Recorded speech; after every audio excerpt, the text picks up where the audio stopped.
1968년 10월 30일 밤 11시 30분 야음이 짙게 깔린 동해안에 괴선박 수척이 침투했다.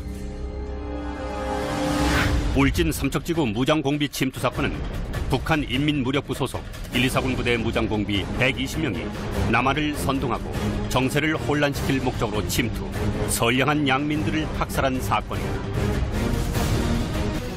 이개조 30명으로 구성된 1차 침투조는 특수정을 이용하여 울진 나곡리 고포 해안의 상류, 매봉산, 고폭산, 오대산을 통해 북상하는 코스로 활동했다. 2차 침투조는 11월 1일 4개조 60명이 울진 나곡리 고포 해안 지역으로 상륙하여 응봉산, 매봉산, 향로봉을 통해 북상하는 코스로 활동했다. 3차 침투조는 1, 2차 침투조와는 달리 삼척 월천리 고포 해안으로 침투하여 빈내리와 정선을 경유 북상하는 코스로 활동했는데, 이들 무장공비들은 산간 불황민들을 대상으로 북한을 찬양하는 사상교육을 시키고 불온서적과 위패를 나눠주며 입당을 강요하는 등 회유와 협박을 했다. 또한 나는 공산당이 싫다고 외친 평창군 속사초등학교 개방분교 2학년이던 이승복 어린이는 가족 3명과 함께 무참히 살해됐다. 현대사와 미스터리 시간에 오신 시청자 여러분 환영합니다. 안녕하세요. 통일시대 연구원 미녀탐정 오명윤입니다. 저는 강진욱입니다. 예, 오늘 현대사와 미스터리 시간에는 한국 사회를 반북, 반공, 적대의 늪지대로 만든 또 하나의 사건을 다뤄보고자 합니다. 바로 울진 삼척 사건입니다. 흔히들 무장공비 침투 사건이라고 알고 계신 사건이지요. 예, 이 사건은 1968년 10월 30일부터 같은 해 12월 28일까지 약 2달간 강원도 삼척과 경북 울진 일대에서 벌어진 사건입니다. 우리 중장년 세대에게는 공산당은 싫어요 라는 노래로도 알려진 이승복 어린이 사건도 바로 이 울진 삼척 사건의 와중에 일어난 일이었습니다. 강 기자님, 이 사건을 흔히들 이제 무장공비 침투 사건이라고 얘기를 하는데 기자님께서는 그냥 울진 삼척 사건이라고 지칭을 하셨어요. 네. 이유가 있을까요? 그러니까 이제 무장공비 사건이 아니라는 것이죠. 북에서 내려온 무장공비 120명이 쳐들어왔다고 다들 얘기를 하고 있는데, 네네. 아무리 봐도 무장공비 120명이 그렇게 쳐들어온 사건일 수가 없다는 얘기입니다. 예. 그래서 그냥 울진 삼척 사건이라는 것이 정확한 명칭이 아닐까 생각합니다. 예, 알겠습니다.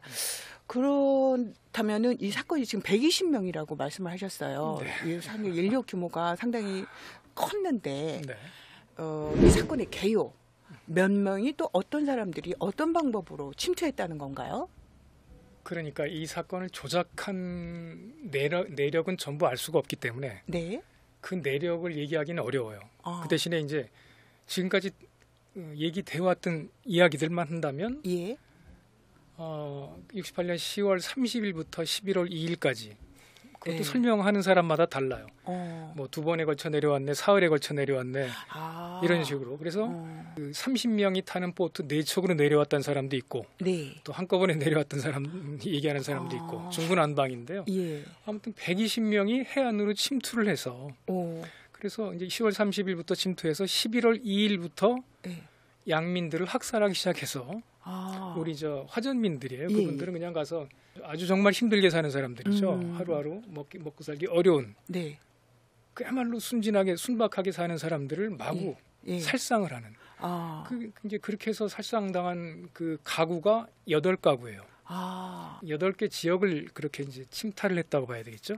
그래서 아까 말씀하신 이승복 어린이 사건도 그건 12월 9일 날 일어난 사건인데, 정선 지역에서 8가구 중에 한 가구였던 거예요. 그러니까 그렇게 살해된 그 일가족들이 여럿인 거예요. 그래서 한 20명 가까운 이들이 남녀노소 할 거 없이 어린이들 포함해서 그렇게 마구 잔인하게, 아주 잔인하게 살상을 당했습니다. 그래 놓으니까 이렇게 끔찍하게 잔인하게 사람들을 죽이는 것은 북괴일 수밖에 없다. 네. 왜냐하면 그때 이제 우리가 말하는 북측은 북한도 아니고 북괴였으니까, 그렇죠. 북괴라고 도깨비처럼 이렇게 마구 막 사람을 죽이고 뭐 이런 못된 이미지로 만든 사람들이었기 때문에 그런 사람들이 내려와서 이렇게 우리 선량한 양민들을 마구 학살했다. 이렇게 선전을 했던 거예요.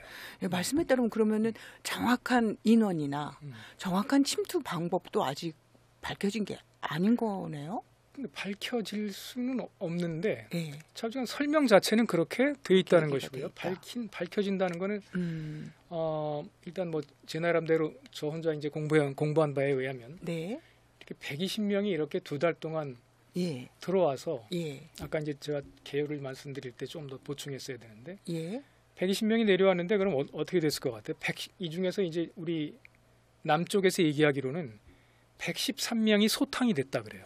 113명. 네, 다 소탕이 됐다는 얘기는 사살됐거나 생포 또는 자수했거나 이렇게 된 거예요. 그 7명만 행방불명이 됐다 이렇게 얘기를 해요. 그러니까 120명이 그것도 이제 1.1 김신조 사건 지난번 우리 다뤘었잖아요.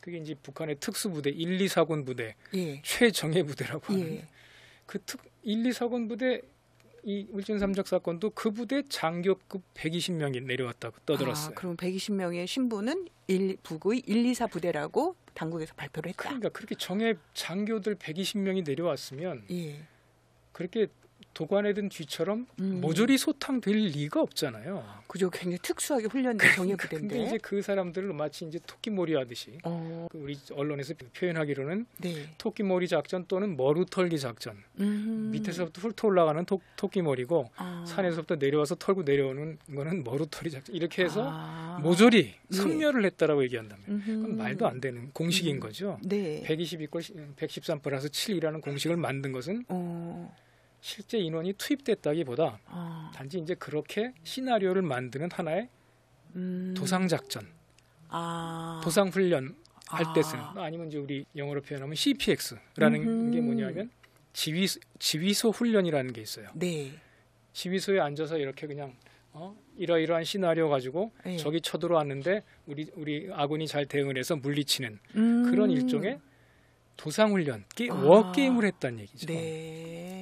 그렇게 이제 해놓고 대신에 이제 누군가 들어가서 양민들을 마구 학살한 건 맞는 것이고, 근데 그 양민들 학살한 것은 그때 이제 같이 이제 그 살아남은 사람들의 이제 증언들이 계속 전해지기도 했죠, 신문방 통해서. 그때 증언을 볼 땐 이 사람들은 그 민간인 복장을 하고 있었다. 민간인 복장을 하고 이제 화전민 마을에 들어와서 우리 사실 주민등록 그 갱신에 필요한 사진 찍으러 왔다. 다들 모여라.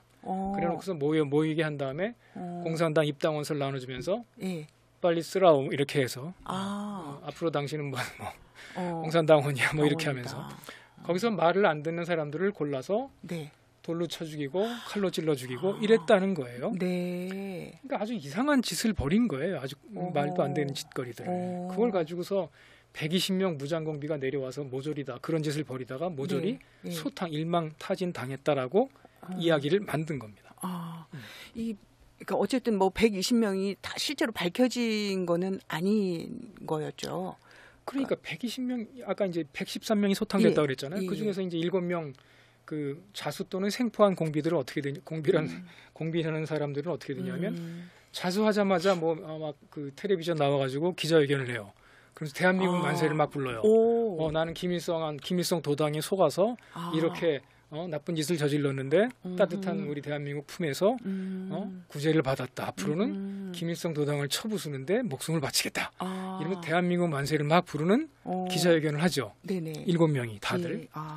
그랬는데 지금까지 생존해 있는 사람. 7명이 그때 그 사건 발생하자마자 막 기자회견을 하는데 그 다음에는 싹 사라져요. 다들 없어지는 거예요. 어떻게 되는지 몰라. 근데 지금까지 남아있는 사람은 딱 한 명이에요. 김익풍이라는 사람이 남아있어요. 좀 생존했던 80 전후일 것 같은데 나이가? 거의 뭐 80 넘어갔죠. 최근에 뭐 소식을 접한 게 있으세요? 그러니까 이제 그때 그 울진 삼적 사건 때 이승복 어린이 그 이승복 어린이 일가족을 4명을 아주 잔인하게 살해했다고 그랬거든요. 그 이승복 그때 살아남은 사람이 이승복 군의 형이에요. 이학관 씨라고. 이름은 바꿔서 살고 있는데. 나중에 이학관 씨를 만나서 이렇게 뭐 화해하는 듯한 뭐 이런 이제 뭐 하나의 그 장면을 연출하는 목적으로 이제 활용이 된 거죠. 김익풍이라는 사람. 그 나머지 7명은 어떻게 되는지 전혀 소재가 밝혀지지 않아요. 그리고 그 중에 한 사람은 조사받다가 자살했다라고 알려지고 있어요. 그 7명 중에 고등은이란 사람, 네. 7명이 다 이제 있는데 이름은 다 밝혀졌는데 김익풍 말고 이제 고등은이란 사람은 조사받다 자살했다라고 누가 얘기하냐면 이런 책이 있습니다. 네. 혹시 나중에 보실 일이 있을지 모르겠습니다. 울진삼척 울진삼척 관련해서 나온 책은 이게 아마 유일한 책이 아닌가 싶은데요. 이게 무슨 책이냐면 대한민국 정체성 총서로 나온 책이에요. 글쓴이는 이동욱이라는 사람인데 누구냐면 조갑제와 같이 올간조선에 있던 사람이에요. 그러니까 이런 사람이 이제 마치 이제 무슨 보수 논객 중에 대표적인 사람이고 이동욱 씨 이제 문재인 정부 때 5.18 광주 사건 진상규명위원회에 들어가려고 무진 애를 썼고 들어갔죠 결국은. 네. 문재인 정부는 안 된다고 얘기했는데 당시 이제 그 한나라당, 새누리당 쪽에서 강력하게 밀어서 어쩔 수 없이 들어가서 이제 활동도 했고 그다음에 뭐 KBS 이사도 하고 뭐 활동을 많이 하는 사람이에요. 그러니까 지명도가 꽤 있는 분이고. 저지간 내용을 보면 아주 말도 안 되는 얘기입니다. 1.1 사건에서 울진 삼척 사건에 이르는 얘기들을 북한의 이제 소행으로 이제 만들기 위한 보수 논객이 썼으니까 아마 정부의 입맛에 맞게도 이렇게 뭔가 그런 거죠 이제 구성을 해줬었겠죠. 그 반공 그 이데올로기를 고취시킬 목적으로 쓴 것인데 이 책에서 유일하게 그 고두훈이라는 그 사람은 그 조사를 받다가 목매 자살했다라고 이제 슬그머니 여기서 쓴 거예요. 다른데 어디도 밝혀진 바가 없어요. 예, 근데 아까 이제 말씀하신 게 이제 이게 침투가 아니라고 하니까 120명 정도가 113명 일망타진된 게 113명이라고 해도 어쨌든 대규모 인력이에요. 이렇게 큰 인력이 동원된 또 뭐 사건이 있었나요? 무장 공비 사건 중에? 없었어요. 없었죠.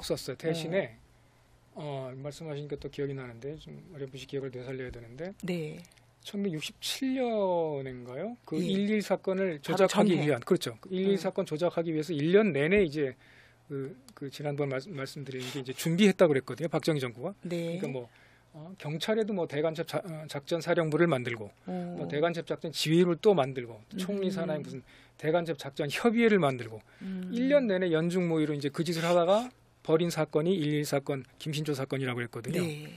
그때 벌어진 사건 중에 무슨 판문점에서 일개 뭐 중대 병력이 내려왔다는 등, 그래서 80명이 내려왔다는 등 뭐 그렇게 거짓말로 이제 보도한 적이 있었어요. 그럼 말도 안 되는 얘기잖아요. 그렇게 80명이 쳐들어왔다 그러면 이건 전쟁이지.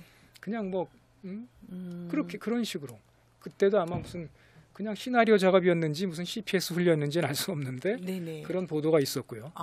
그래서 뭐 그거 가지고 뭐 남북 간에 무슨 군사정전위원회에서 미국 장교가 뭐라고 이제 말을 한다든가 이런 적은 있었어요. 지금 그 1.21 사건을 말씀을 하셨는데 이 1.21 사건이 68년 1월 21일 일어났고 그다음에 울진 삼척 사건은 또 그해 10월 말부터 이제 연말까지 2달간 이어졌는데 이게 이 동원된 사람들이 124 부대라고 한다면 이제 동일한 부대의 사람들이고 그렇다면 이 짧은 기간 안에 즉 1년도 안 되는 짧은 기간 안에 이 같은 부대의 사람들을 동원해서 뭔가 또 침투를 했다고 정부에서 발표를 했다면 이들에게 긴급하게 수행해야 할 어떤 일이 있었거나 어떤 목표가 있었지 않았을까 싶습니다.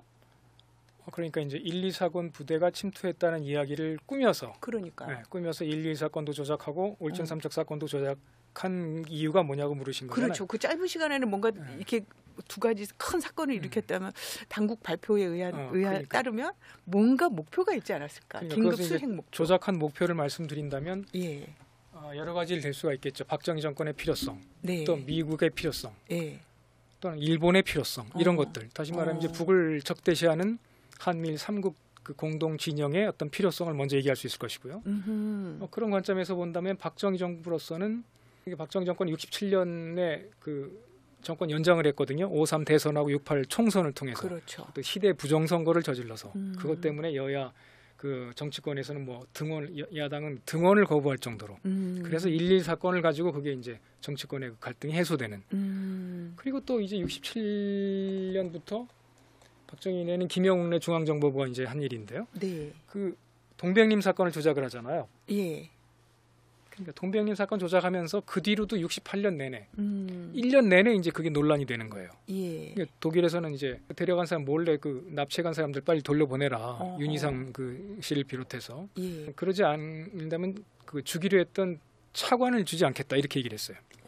그러면서 이제 계속 이제 박정희 정권이 수세를 몰리는 거예요. 이제 네. 여러 가지 목적으로. 그리고 또 이제 그 대외적인 목적을 따진다면 뭐 예를 들어서 오키나와 인내 주둔 그 오키나와 행정권을 일본에 반환해야 되는 문제도 있었고요. 그것 때문에 이제 박정희 정권에서는 오키나와를 미국이 내줄 것 같으면 차라리 제주도에 우리 기지를 만들어라. 이런 식으로.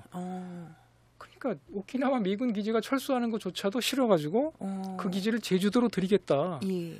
이렇게까지 얘기할 정도로. 그러니까 뭔가 이 남북 분단 체제와 동북아 미국 그 군사 패권 체제. 네. 이것에 대한 어떤 그것이 무너질 것을 이제 막아야 되는 네. 그럴 필요성이 한미일에는 있었다는 얘기예요. 박정희 정권도 그랬고 미국의 존슨 정권도 그랬고 그다음에 또 이제 베트남 정권 베트남 전쟁 관련해서 한국군을 또 베트남에 보내야 되는 문제. 미국에서는 계속해서 박정희의 한국군이죠. 박정희의 한국군을 베트남에 계속 보내야 됐던 거예요. 네. 66년, 67년 내내 그랬고 68년에도 계속 그 필요성이 있었던 거예요. 그러니까 이 내적으로 그러니까 이제 박정희 정권 입장에서 보면 국내외적인 어떤 이유가 있었다. 그런 이유가 있었던 것이죠. 그런데 지금 말씀드렸듯이 동원된 인력도 대규모였지만 네. 이 사건이 약 2달간 지속이 됐단 말이에요. 네. 그렇다면 그 기간 안에 뭐 시설이나 인명 피해, 시설 피해 이런 것들이 좀 발생했을 것 같은데 피해 규모가 어떠했을까요? 피해는 따로 전해진 건 없었고요. 오로지 이 사람들은 그 군경 예비군 포위망 약 한 4만 명이 동원됐다고 그러는데요. 요거 이제 120명이라고 말을 했으니까. 네네. 그래서 이제 그 포위한 상태에서 다 그 섬멸을 했기 때문에 네. 화전민 이외의 지역으로 나갈 수가 없었어요. 그러니까 포위망 속에 다 이제 몰아놓고 섬멸하는 작전을 벌였다라는 것인데 그래 놓으니까 이제 화전민 가구들이 부서지기도 하고 화전민들이 이제 살상을 당하는 뭐 이제 어디 뭐 소를 훔쳐가고 닭을 훔쳐가고 그랬으니까 무슨 외양간이나 무슨 이런 닭장 같은 게 부서질 수는 있었겠지만 무슨 기관 시설이나 산업 시설 이런 피해는 전혀 발생하지 않았던 것이죠. 그래요. 그럼 인명만 아까 8가구 그렇죠. 8가구 약 20명 가까운. 네. 그러면은 그 이제 아까 이제 이승복 어린이 사건도 언급을 하셨는데 와중에 이승복 어린이 사건은 그 일가족을 왜 그렇게 잔혹하게 살상을 했을까요? 그러니까요. 이제 그 필요성을 얘기하려면 참 어려운데 왜 그렇게까지 했을까? 그 너무 잔혹해서 저는 그 국민학교 때 그 얘기를 듣고 악몽을 꿀 정도로 너무 공포에 시달렸거든요. 그러니까 참 어린애한테 뭐 남한이 좋아 북한이 좋아 물어봤더니 네네. 공산당이 싫어요 그랬다고. 그러니까요. 그래서 뭐 입을 어떻게 했다고. 그래서 이제 또 이승복뿐만 아니라 동생도 죽이고 저기 또 어머니였던가요? 뭐 이래서 뭐 이래서 네 명이 이제 좌우지간 잔인하게 살상을 당했는데. 그러니까 뭔가 이제 북한을 북괴라는 아주 잔인한 집단으로 만들 필요가 있었던 거예요. 그렇게 이미지 메이킹할 필요가 있었던 거예요.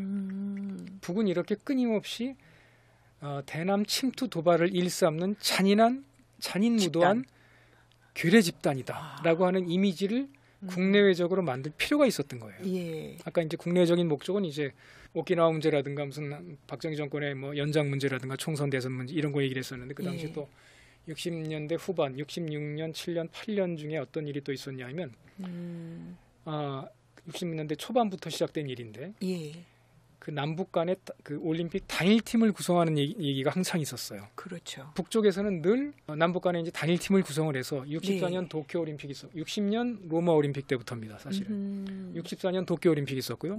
그다음에 68년 멕시코 올림픽이 있었어요. 이때마다 북쪽에서는 남북 단일팀을 만들려고 무지하게 애를 썼어요. 그래서 그 국제 올림픽 위원회 IOC에서도 북측의 요구가 정당하다. 남쪽 빨리 와서 대화를 해라. 호응해서 남북 단일팀을 만들어라 했는데 남쪽에서는 했을 리가 없죠. 이 핑계 저 핑계로 이 핑계 저 핑계 한사코 기필코 그걸 마다하면서 이 핑계 저 핑계로 이제 안 하려고 그랬던 거예요. 그럴 입장에서는 이제 IOC도 그렇고 또 그 당시에는 이제 유엔 무대도 그 제3세계 독립국가들이 많이 이제 막 독립할 때잖아요. 그들이 이제 막 유엔에 가입을 하는 거예요. 그래 놓으니까 북쪽이나 공산 진영을 편드는 나라들이 많아진 거예요. 그래서 북쪽의 이미지가 높아지는 거예요. 더구나 이제 그 미국의 베트남 전쟁의 그 부당성이 막 알려지면서 더구나 미국이나 전 세계적으로 이제 반전 운동이 막 시작됐단 말이에요. 더구나 이제 베트남전에서 막 철수한 프랑스까지도 미국의 저 개입을 반대해서 당시 드골 대통령이었는데 그런 정세가 그럼 박정희 정권에게는 좀 상당히 부담. 박정희 정권과 미국의 존슨 정권에게는 무지하게 부담이 된 거죠. 그렇죠. 또 심지어 일본에서도 반전 운동이 거세게 일어나서 왜 일본에 있는 오키나와에서 출격하는 비행기가 베트남 인민을 살상하느냐. 네. 빨리 미국은 나가라라는 얘기들이 막 비등을 했었고요. 그 시위가. 이렇게 한미일이 막 수세에 몰리는 때였어요.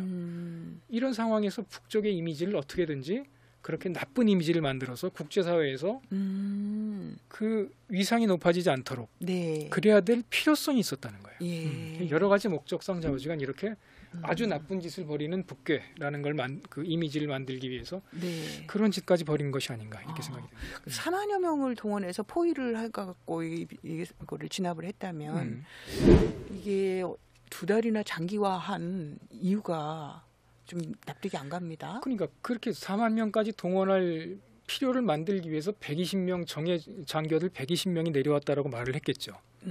그래서 120명을 다 소탕하기까지 2달이 걸렸다라고 할 수가 있는데 그 2달 기간을 왜 설정했는지는 또 다른 또 문제가 되겠죠. 그 기간 동안 그 강원도 일대 주민들은 또 얼마나 공포에 시달렸겠어요. 그렇죠. 그 주민들은 거의 정말 공포의 도가니에서 문밖도 못 나가고 그런 거죠. 그러니까 그 2달을 왜 설정했는가 따져보면 여러 가지가 있을 것인데 아까 이제 또 다른 어떤 이런 사건을 벌여야 될 필요성을 또 이를 찾는다면 푸에블로 사건이 있었잖아요. 그러니까 1.1 사건 나고 이틀 뒤에 68년 1월 23일 날 북쪽에서 갑자기 이제 미국 첩보함 푸에블로를 끌어가잖아요. 그러니까 이게 미국이 베트남 전쟁에서 이제 더 이상 기운을 못 쓴 이유가 푸에블로가 끌려나서부터 미국의 존슨 정권이 거의 손을 드는. 그 존슨이 직접 얘기하기를 자기가 이제 여러 가지 푸에블로 사건 나고 또 1월 일주일 있다가 1월 30일 날인데 그때가 구정이에요. 베트남도 같은 구정인데 그때 떼뜨 공세라는 게 떼뜨가 구정이라는 뜻인데 떼뜨 공세라고 그래서 대대적으로 그 사이공 일대 그 미국 대사관까지 쳐들어왔던가요? 그래서 그 베트공과 북쪽에 베트민들이 또 내려왔는지 기억이 잘 안 나는데 그쪽 사람들이 많이 죽었는데도 불구하고 미국에서는 굉장히 겁을 냈던 거예요. 아니 어떻게 이 사람들이 여기까지 쳐들어와 이래가지고 그걸 떼뜨 공세라고 그러는데 그것도 있었지만 미국의 존슨 정권이 베트남 전쟁에서 더 이상 이제 기운을 못 쓰게 된 거는 푸에블로가 끌려갔기 때문에 그래서 그 뒤로 존슨이 출마 포기를 해요. 68년에 대선이 있었거든요. 연임을 해야 되는데 자기 더 이상 출마에도 떨어진 판이니까 어차피 안 되니까 자기 출마 포기하겠다 이렇게 할 정도로 완전히 기운이 빠지는 이런 상황이 있었어요. 근데 푸에블로 끌려가고 나니까 그 배만 끌려간 게 아니라 이제 그 탑승 83명 중에 한 사람은 이제 납포하는 과정에서 총 맞아 죽었고 82명이 이제 억류돼 있는 상태예요. 1월 23일부터. 그래서 그 미국에서는 데려와야 되잖아요. 그 데려오는 협상을 어떻게 해야 되는데 판문점에서 비밀 협상을 시작한 거예요. 판문점에서. 이때까지는 미국과 북한 간의 단독 다시 송환하기 위한 협상인가요? 그렇죠. 단독 대저라는 건 없었어요. 북미 간에. 처음으로 북미가 마주 앉아서 이렇게 장기간 협의를 한 거예요. 근데 북쪽에서는 너희들 영해 침범했으니까 사과해라. 사과문 작성하고 하면 보내주겠다 그랬어요. 근데 미국에서는 한사코 사과문을 못 쓰겠다고 그러는 거지. 영해도 아닌데 왜 끌어가서 이런 식으로 이제 버틴 거예요. 근데 북측에서는 요지부동이죠. 사과문 안 쓰면 이 사람 못 보낸다는 마지막엔 더 이상 공밥 먹이기 어려우니까 이 사람들 노력동원해서 어디 이제 일 시키겠다. 이렇게 이제 원본 최후 통첩을 한 거죠. 그때 이제 미국에서는 더 이상 버틸 수가 없고 또 미국 내에서 난리가 났어요. 빨리 데려오지 않고 뭐 하느냐. 그러겠죠. 82명이나 끌려간 억류가 되고 있는데 이 바보 같은 존슨 정권이 이렇게 막 이제 비난을 하는. 반전 시위에다가 푸에블로 억류 선언 끌어오라고 난리가 나고 미국에서는 더 이상 어떻게 전쟁을 수행할 여력이 없었던 거예요. 그래서 저는 언뜻 듣기에는 이 지금 푸에블로 사건이 울진 삼척 사건이 2달간 장기화한 이유와 어떤 상관이 있다는 건지 모르겠습니다. 그 얘기는 이제 길어졌는데요. 그러니까 이게 2월부터 이제 협상을 마주했겠죠. 비밀 협상을 판문점에서. 그랬는데 이게 이제 11달을 끈 거예요. 그 사건이 푸에블로 사건이 이게 장기화했군요. 크게 장기화된 그 거예요. 협상이. 근데 그 협상이 안 되니까 10월쯤 되니까 이제 미국에서 더 이상 버틸 힘이 없어서 할 수 없이 이제 사과문에 서명하는 쪽으로 방침을 바꿔요. 그러니까 미국에서는 아주 이런 굴욕이 없는 거예요. 이런 희대의 굴욕이 없는데 이 굴욕을 어떻게든 좀 이렇게 좀 뭐라 그럴까요? 사건을 덮는다 그럴까요? 네네. 이런 사건을 만들어서 미국의 굴욕을 좀 덮어줄 필요가 있지 않았을까? 이런 것도 한번 생각해 볼 수 있다는 얘기입니다. 정확한 건 알 수가 없는데 아무튼 그래서 10월 말부터 푸에블로 선원들이 돌아오는 날이 12월 23일이거든요. 미국 시간으로 12월 24일 크리스마스 전날 돌아와요. 울진 삼척 사건이 진압되는 12월 28일 바로 며칠 전이네요. 8일인데 12월 20일 날 울진지구 그 비상령 을종 사태라고 하는 비상경계령이 해제가 되고요. 24일 날 삼척지구에 있는 비상경계령이 또 해제가 돼요. 그러니까 딱 이 푸에블로 선언 돌아온 시점에 이게 끝난 거예요. 그렇구나. 그렇다면 이 시점에 맞춰서 그럼 이 사건을 벌인 것이 아닌가? 미국이 이제 더 이상 버티질 못하고 사과문에 서명을 해야 되는 쪽으로 방침을 바꾼 게 10월. 그러니까 이제 10월 말부터 이런 사건을 벌인 게 아닌가? 이렇게 이제 설명할 수가 있다는 얘기입니다.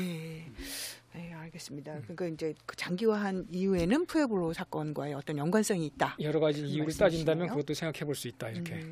지금 아까 말씀하시고 생포된 분들이 7명이라고 했어요. 그리고 한 분은 지금 여든 전후로 해서 지금 생존해 있고 그렇다 그러는데 이 나머지는 그 113명은 다 살상이 된 건가요? 사살했다고 얘기하고 있습니다. 다 사살. 사살했다. 113명 중에 7명은 행방불명 찾지 못했다. 근데 106명을 사살했다라고 주장을 하죠. 근데 문제는 106명을 사살했으면 그 시신들이 어디 갔냐는 그러니까요. 시신 처리는 어떻게 됐는지 궁금합니다. 그러니까 하다못해 112 사건 때는 30명을 투입했다고 그래 10몇 명 정도를 저기 파주에 있는 적성군이라는 그 묘지에다가 묻어놨거든요. 묻어놨다기보다 이제 이렇게 표지석만 만들어 놓은 거예요. 방치돼서 지금은 흔적도 없다고 하더라고요. 아니 표지석은 이제 그 121 김신조 부대 뭐 소위 누구 이렇게 이름도 엉터리지만 저 10몇 명은 대충 그렇게 만들어 놨어요. 그렇게 해놨는데 원래 이제 31명 다 해야 되는데 안 맞는 거예요. 숫자가 지난번 말씀드린 건데. 근데 이 울진 삼척 사건에 대해서는 그들이 어디 갔는지는 완전히 이건 그냥 미스테리. 지금도 아무도 얘기를 안 해요. 그러니까 도상작전이라는 거죠. 그러니까 생존한 7명에 대한 그 이후의 소식도 지금 미스테리고. 그렇죠. 그들은 일단 기자회견 했으니까 생존 그 투입됐던 인원들은 맞는 것 같은데 그들이 뒤에 어떻게 됐는지 전혀 알 수가 없더라고요. 근데 지금 기자회견 하셨다고 그러는데 그들 기자회견 할 때 그들 말투가 정말 말투나 어떤 이 행색이 정말 북한 사람이었나요? 말투는 뭐 함경도 사투리 쓰고 평안도 사투리 쓰고 했겠죠. 당연히 이제 그렇게 훈련 받은 사람들이니까. 우리 지금도 이제 북파공장을 훈련 받을 때 인공위 밑에서 인민군 복장을 하고 인민군들이 쓰는 총기를 가지고 훈련을 해요. 그러니까 이들은 인민군으로 투입될 사람들인 거예요. 그러니까 그런 사람들이 투입되지 않았을까라고 생각을 해볼 수 있다는 얘기죠. 어쨌든 이 사건은 좀 이제 서두에 말씀드렸듯이 무장공비 침투 사건이 아니고 이제 일종의 조작 사건이었다. 그렇게 봐야 된다고 말씀하신 거네요. 오늘은 울진 삼척 사건의 개요와 그다음에 경과, 피해 규모 등등에 대해서 말씀 나눠봤습니다. 다음 시간에는 이것을 왜 조작이라고 지금 강 기자님께서 보고 계신지 그 이유에 대해서 한번 알아보도록 하겠습니다. 오늘 말씀 감사합니다. 감사합니다.